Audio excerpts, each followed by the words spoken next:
We saw then that there are many types of options in the real world, no? But for this particular class, for the Fox level class, we are going to deal with stock options. So we are going to be limiting ourselves to the world of stocks. And in the stock options world, then what are those rights I have been talking about for some time now? Well, in the world of stocks, there is only two possible rights. You have the right to buy something, in this case, shares, or you have the right to sell something, which is also shares. So the world of stock options is very simple. There is only two types of contracts. One contract that will give you the right to sell shares, and one contract that will give you the right to buy shares. Now I pose rhetorical questions for you, and the question is, why will anyone use options then instead of using the shares? Why will us go through the trouble of buying the right to sell the shares as opposed to you selling the shares? Or why will anyone buy the right to buy the shares instead of just buying the shares outright?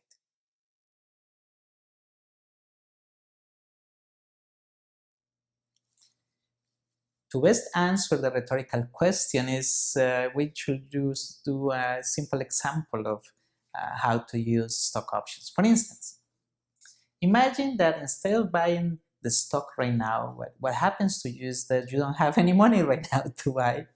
Let's say you are selling your house. Let's say you're coming into money, but in the future.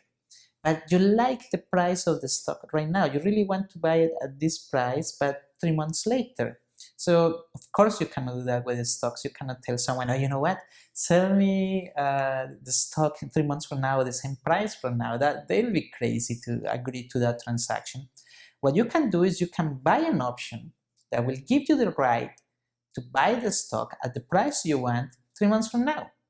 That's one example. So that works perfectly. The only thing is that you have to pay a small fee. And remember that the option has a small non-refundable fee just to have the option. You don't need to buy the stock 3 months from now. You don't need to go ahead with the transaction, but you have the right to do it if you want. So if 3 months from now the stock is really expensive because you bought the right to buy at current price, you're actually making a good amount of money. No? So that's one advantage of using options instead of stocks. That's one of the advantages, no? And what happens if 3 months from now the stock is trading below the price you want? Well, you don't buy it, no, because you have an option. You don't have an obligation. You have a right. So you don't exercise the right. You decide, you know what, I am not going to buy it. So it works to your advantage, no. But remember, you have to pay a small premium, and that's one of the cases for the right to buy.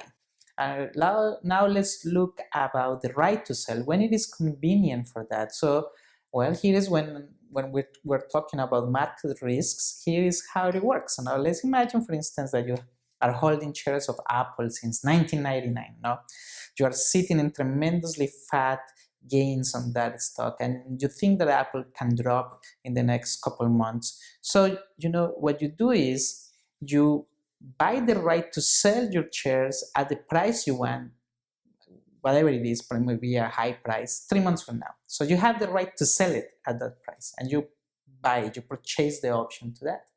And then 3 months from now, Apple goes to zero, or it drops fantastically. I mean, it is a gigantic drop, but because you bought the right to sell at the high price, you can do it. And that's one of the advantages of using the stock options. And look at here, in this case, you're using the stock options as some kind of insurance. Now, the right to sell is some kind of insurance that you're using because you have the stock and you want to preserve certain, like the gains that you have made. So what you're doing is you buy some kind of insurance for it. And that's another use, and that's the answer to the rhetorical question. That's why people use options. Instead of using shares, we use options because it allows us to manage risk. It allows us to manage the risk that the stock will go up and I'll be missing the opportunity, or it helps us to manage the situation where the stock can drop and we want to protect our gains. So, but common to both of those operations is that we pay a little bit of money for the right. No, that small non-refundable fee is fundamental there in the thing. So in both examples, we pay the fee, and also in both examples, we acquire a right. And we were under no obligation to either buy or to sell in any of the examples. So that's kind of like what an option is. So keep it in your mind, options gives you rights. You don't have to go through with them. You have the option not to go through with them, and the small premium that you pay is called that, a premium. No, that's what it's called. It's very easy terminology. So we have the premium for the option, and we have the right to sell or the right to buy.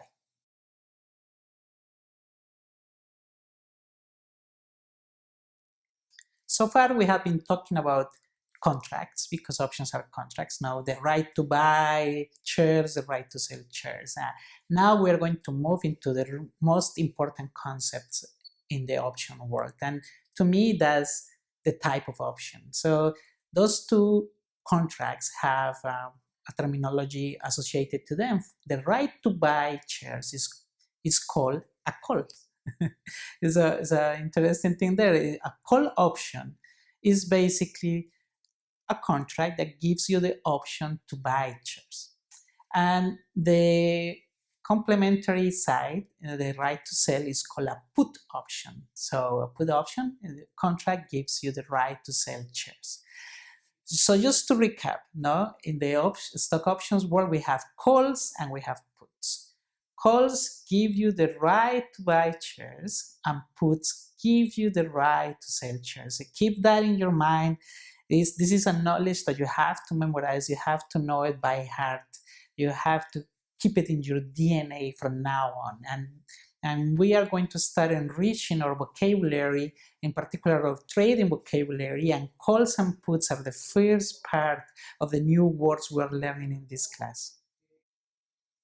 Just to ground the concept into an example, we can take an early look, for instance, at Apple options. So if I buy an option in Apple that gives me the right to buy Apple shares at $100 in, let's say, 1 month from now, then I am buying a call option. Remember, call options are the right to buy. And in this case, I'm going to introduce to you 2 new words to your vocabulary, and one of them is a strike. A strike is the price at which I can exercise my right. So for instance, a $100 call option in Apple is giving me the right to buy Apple shares at 100, no matter what the stock is, at what level the stock is.